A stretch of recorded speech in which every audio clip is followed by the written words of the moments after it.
Done found out how to work it.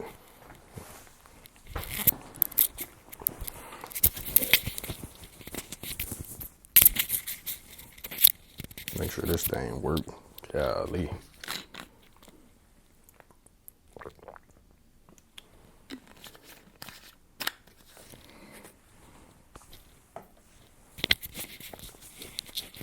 All right. Okay. My name's Nick, or Nicholas, and this is my mom's idea. This whole thing. These talks. She want me to do 1,000 videos. 1,000. So I'm gonna get this out the way, like all 1,000. So I'm probably on video number 5 or 6, something like that. Like I said, the reason why she want me to do this is because we talk, me and her and I, her and me, her and I, we talk, and she likes it so much that she say other people should hear it. Now, I respect my mom the most, so I gotta at least give her instructions a try. That's what I gotta do. So I'm gonna give it a go. And for people who don't really know me, I never really said this, but I guess one fact about me.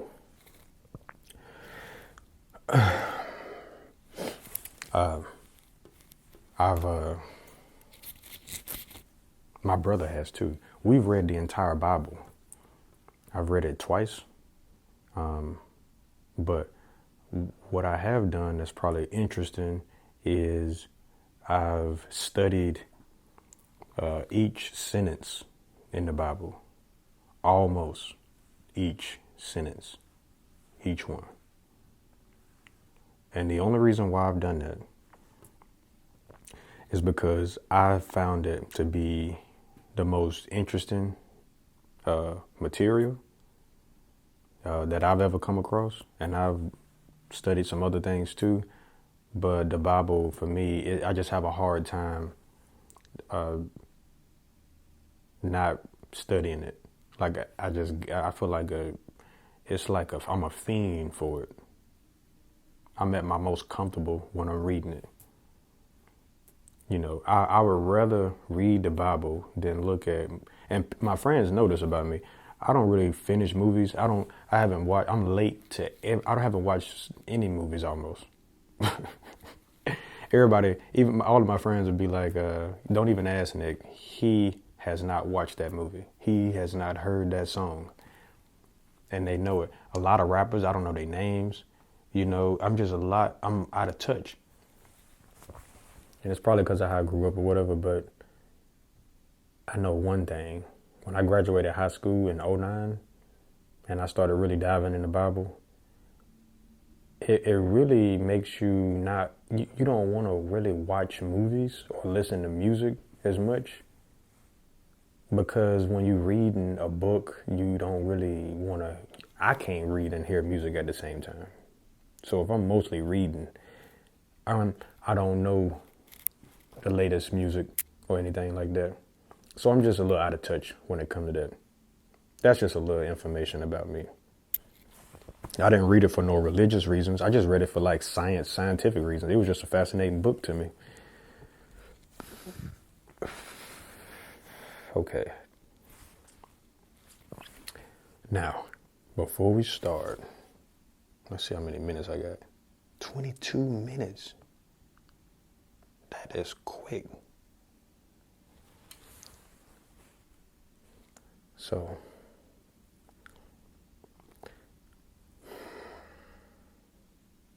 well, I pray that God's will would be done in this moment, and that this material finds the person that you want it to find, and let it do whatever you want it to do. And by the way, whatever you want to happen in my life today, let it happen. Whatever that is, I agree with it. Let it happen.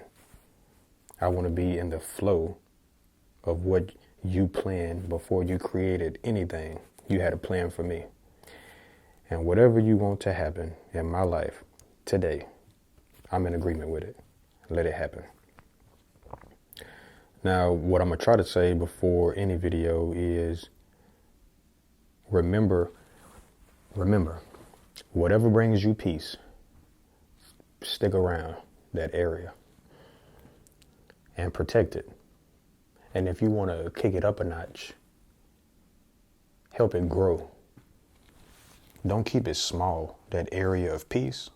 Let it grow so you can have some elbow room in it.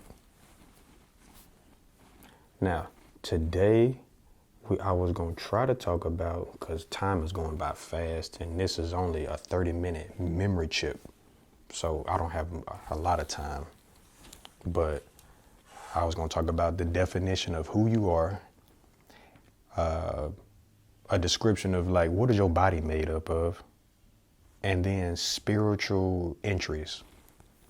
How can your spirit, because you are a spirit inside of a human body, so how can your spirit be opened up and something goes inside of it and maybe take control?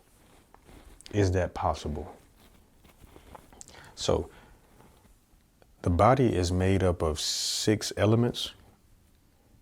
99% of the body is 6 elements on the periodic table. Oxygen, 65%, carbon, hydrogen, nitrogen, and some other elements.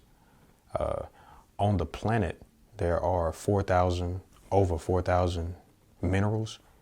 Inside of your body is 102 minerals. Sea moss got about, I think, 96 minerals. So that's why it's important to eat sea moss to replenish your body. You even got some gold, literal gold inside of your body. It's only 0.2 milligrams though. So that is the physical description of your body. The driver of the car.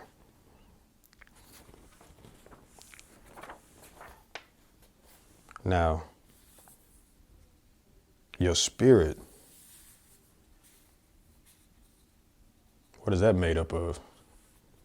That's like trying to describe God. Like, what makes up God?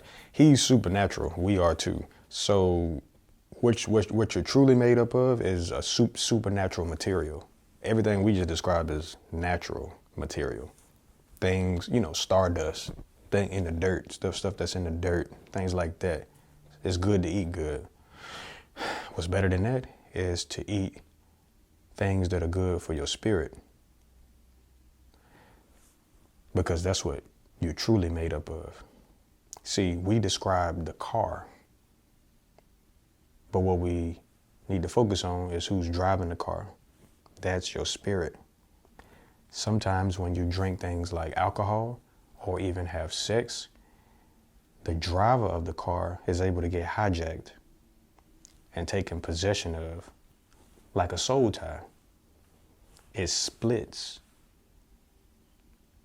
and becomes the person in the passenger might can hop over there in the driver's seat and drive that car for you. That's an example of an entry.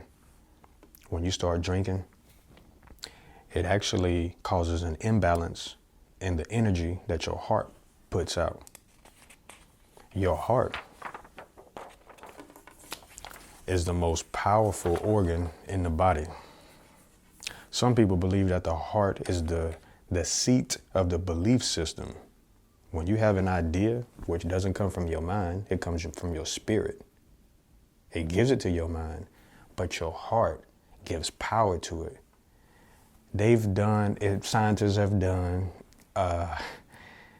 research on just how powerful the electricity is that comes from your heart versus your brain. It's 60 times greater. It's 60 times greater than your brain. The amount of electricity that comes out of it.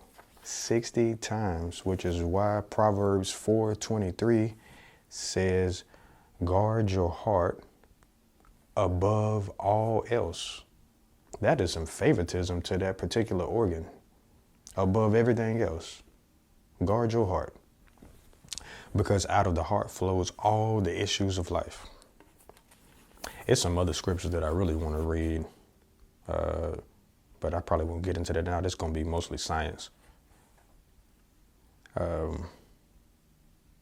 So like I was saying, alcohol causes an imbalance in your most powerful electrical system, which is your heart.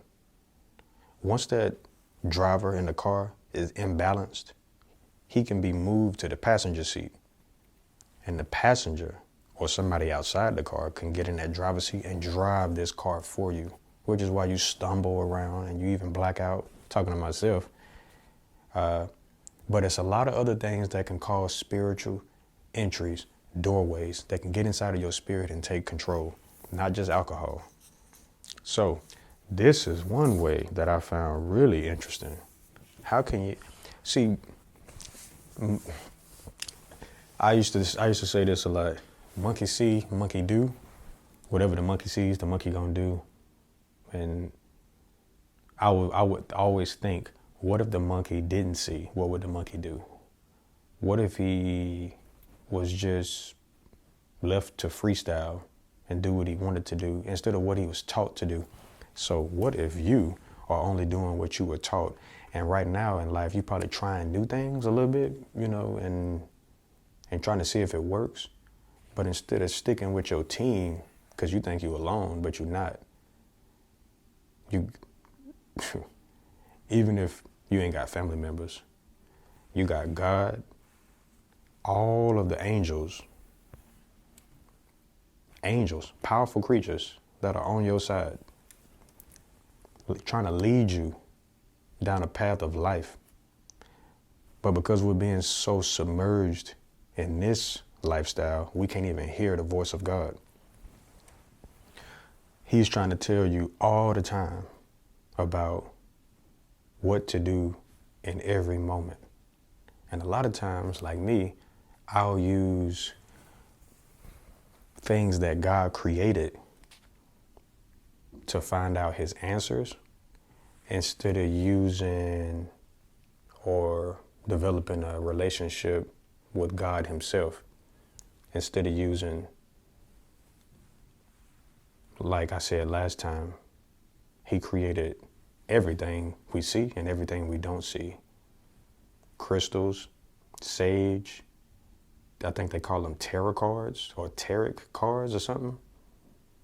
We're using everything that he made, but we rarely use him. It's important to at least have a foundation of using him before we go out and use what he created. But I always like to ask the question, like when it comes to those cards and you flipping them over and you're getting some sort of answer, I always like to ask the question, can you trust the spirit that's flipping over that card and revealing this information to you? And what does that spirit think about Jesus Christ? That same spirit that's flipping over that card, ask that spirit, what does he think about Jesus? Because the Bible says to test the spirit. Because there's a lot of spirits out there. We just got done talking about alcohol. That's a spirit. They call that actually a body-eating spirit, algol, in the Quran, 37:47.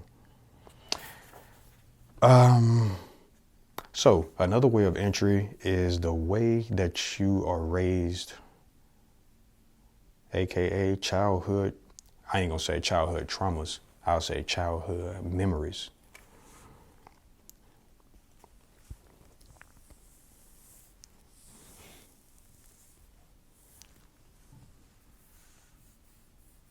We accept certain things because we were taught to accept certain things.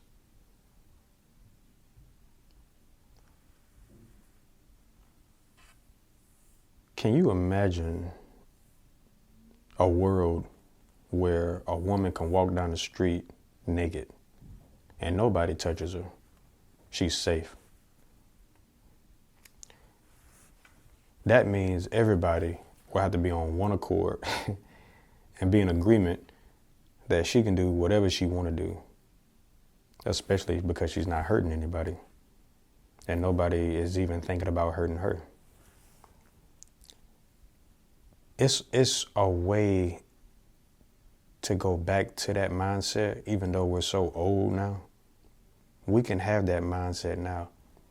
If you choose to look back at when a thought first came into your head, you can approach that thought at its adolescent state, because right now we're dealing with thoughts that are old, strong thoughts that we grew up with and we believe are right. But I encourage you to revisit that thought when you were first introduced to it and approach it that way.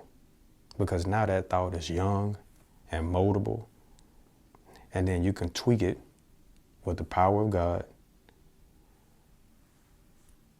and examine it and make sure that this thought is something that belongs in your head, because it doesn't have to stay there. Because our behavior, my behavior, is made up of nothing but thoughts that I grew up with. So what I did with my mom was I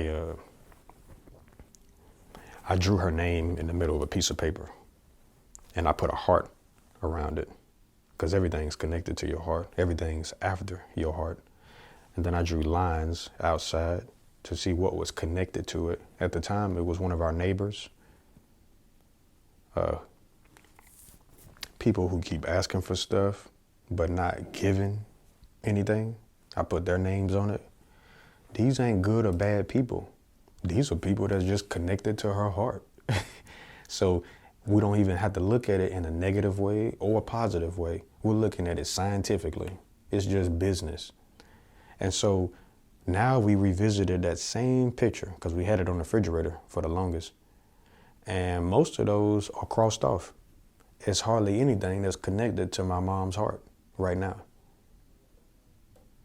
I even encouraged her to disconnect me from her heart. A lot of times she'd be so worried about me, because when you're worried about something, what usually happens?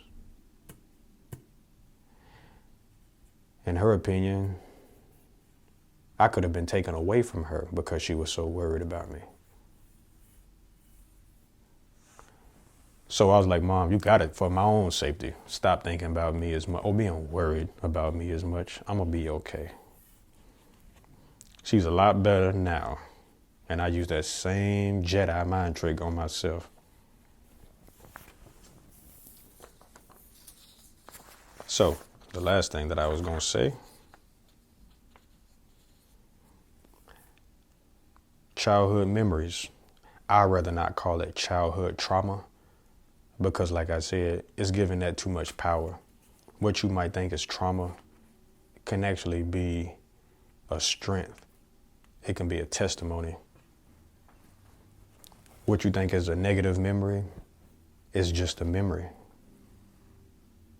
It's only how you act on it that gives it power. So